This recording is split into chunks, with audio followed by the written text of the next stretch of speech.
India TV YouTube channel को subscribe करें और बेल आइकन दबाएं।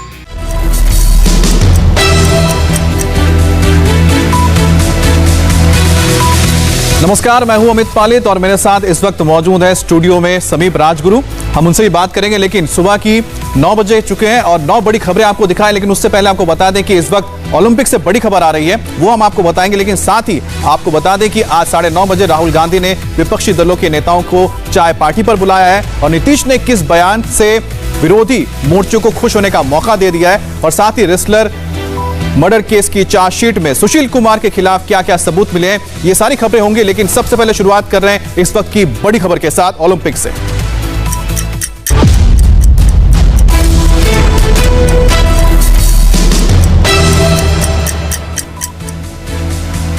टोक्यो ओलंपिक में पुरुष हॉकी के सेमीफाइनल में भारत को हार का सामना करना पड़ा और बेल्जियम ने भारत को 5-2 से हरा दिया है। लेकिन इस हार के बाद भी भारत के लिए ब्रॉन्ज मेडल की उम्मीद अभी बरकरार है और दूसरा सेमीफाइनल ऑस्ट्रेलिया और जर्मनी के बीच खेला जाना है।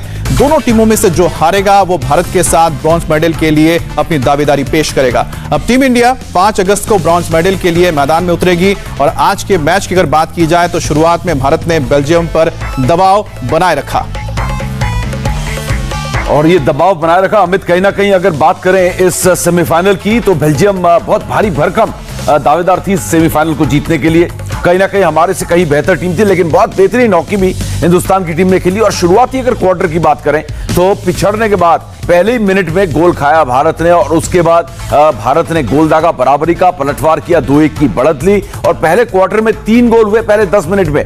बड़ी जबरदस्त यहां पर जो अटैकिंग हॉकी हमारी हॉकी टीम ने खेली है सेमीफाइनल में। लेकिन अगर सही मायने में देखें तो बेल्जियम की रणनीति समझने की जरूरत थी। जैसे ही सेकंड क्वार्टर में आए हैं आप देखेंगे कि बेल्जियम ने बराबरी की और उसके बाद वो शांत हो गए। बेल्जियम की जो रणनीति थी, दुनिया की सबसे बेहतरीन टीम है इस वक्त, वर्ल्ड चैंपियन है, पिछले ओलंपिक की सिल्वर मेडलिस्ट और दोबारा फाइनल पहुंच गई। भारत ने बहुत इंप्रूव किया है। तो भारत जहां पर पहुंचा है इस ओलंपिक में कदम रखने से पहले, टोक्यो में कदम रखने से पहले हर तरफ यही चर्चा थी, हॉकी एक्सपर्ट्स में, जर्नलिस्ट में, फैंस को अगर छोड़ दें, जो इस हिंदुस्तान की टीम को लगातार फॉलो कर रहा है वो जानता है कि असली हकदार जो है ना हिंदुस्तान की टीम, कहीं ना कहीं ब्रॉन्ज मेडल जरूर लेकर आना चाहिए अब ब्रॉन्ज मेडल की फाइट में। लेकिन जब आप तीसरे क्वार्टर में जाते हैं तो बेल्जियम को हम देखते हैं कि बेल्जियम पूरी डिफेंसिव हो जाती है और ये बेल्जियम की रणनीति हर टीम के खिलाफ रही है। और आखिरी क्वार्टर में जब आते हैं तो पूरी तरीके से चढ़कर खेलते हो, जबरदस्त अटैकिंग हॉकी वो खेलते हैं और यही वजह है कि 5-2 का स्कोर लाइन हुआ। हेंड्रिक्स ने आज जो है हैट्रिक भी लगाई और उन्होंने 14 गोल दागे इस ओलंपिक्स, टोक्यो ओलंपिक्स में। जो बेल्जियम के खिलाड़ी है हेंड्रिक्स, तो उनको रोकने की खास रणनीति ऐसा लगाने की कुछ थी, लगातार पेनिट्रेशन होते रहे, हाई प्रेसिंग हॉकी वो खेलते रहे। बार बार मुझे फुटबॉल भी निकल रहा है बीच बीच में। तो लेकिन कहीं ना कहीं ये जो झटका है ये ऐसा है कि मुझे लगता है कि फैंस को बहुत जोर से लगा होगा, प्लेयर्स को कम लगा होगा, क्योंकि प्लेयर्स को मालूम था कि आज जो है एक ऐसा मुकाबला है जिसको अगर जीतेंगे तो बहुत बड़ा उलटफेर हम करेंगे। लेकिन वो उलटफेर हुआ नहीं, बेल्जियम फेवरेट थी। उसके बाद सृजेश को भी बाहर लेके चले गए थे, क्योंकि आखिरी मौके पर आप 3-2 से हारो या 4-2 से हारो, वहां पर वो गोलकीपर था नहीं, क्योंकि अटैक को बढ़ाने की कोशिश की कोच ग्राहम रीड ने। तो वहां से एक और गोल बेल्जियम ने दागा, ल्यूपर्ट ने, जो उनका दूसरा गोल था। लेकिन अगर आप देखें अगर आप देखें जो डी में, जिसको डी कहते हैं हॉकी में, वहां पे 20 अटैक्स किए हैं भारत ने, बेल्जियम ने 23 अटैक्स किए हैं। और अगर आप पेनल्टी कॉर्नर्स देखें तो बेल्जियम को मिले 14 पेनल्टी कॉर्नर्स और हमको मिले हैं 5, जिसमें से उन्होंने 3 कन्वर्ट किए और हमने 1 कन्वर्ट किया है। तो कहीं ना कहीं पेनल्टी कॉर्नर्स लेने में हिंदुस्तान की टीम जो है आज कामयाब नहीं हो पाई है। जिस तरीके के अटैक्स बना रही थी, हाई प्रेस का मतलब है दबाव जरूर बना रही थी, अटैक जरूर कर रही थी, लेकिन अटैक को वो पेनल्टी कॉर्नर लेने में या फील्ड गोल मारने में वो कामयाब नहीं हो पा रही थी। तो कहीं ना कहीं यहां पर चुकी है आज हिंदुस्तान की टीम की पेनल्टी कॉर्नर्स ना ले पाने की जो बात हुई इस मुकाबले में, वो हमारे पर भारी पड़ी। और जब पेनल्टी कॉर्नर्स मिले बेल्जियम को, लगातार 3 पेनल्टी कॉर्नर्स हमने कंसीड किए और एक पेनल्टी स्ट्रोक भी कंसीड किया है। तो कहीं ना कहीं आज थोड़ी सी डिफेंस बिखर गई और बेल्जियम का जो एक हाई प्रेस और एक जिस तरीके से वो खेलते हैं, बहुत तेजी और जो एक्सपीरियंस उनको है, सबसे ज्यादा उम्रदराज टीम है, आपको मैं बता दूं टोक्यो ओलंपिक्स की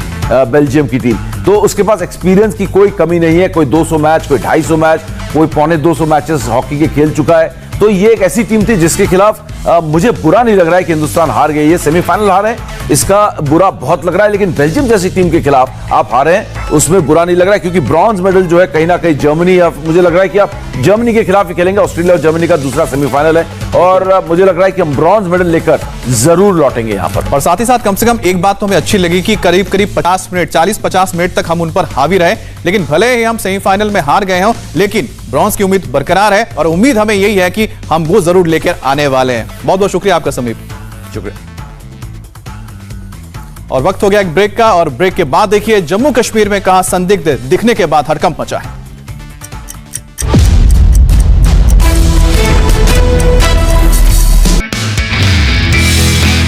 नमस्ते, मैं हूं मीनाक्षी जोशी। वीडियो और खबरों से अपडेट रहने के लिए India TV YouTube channel subscribe करें, बेल आइकन दबाना ना भूलें। जुड़े रहें इंडिया टीवी के साथ।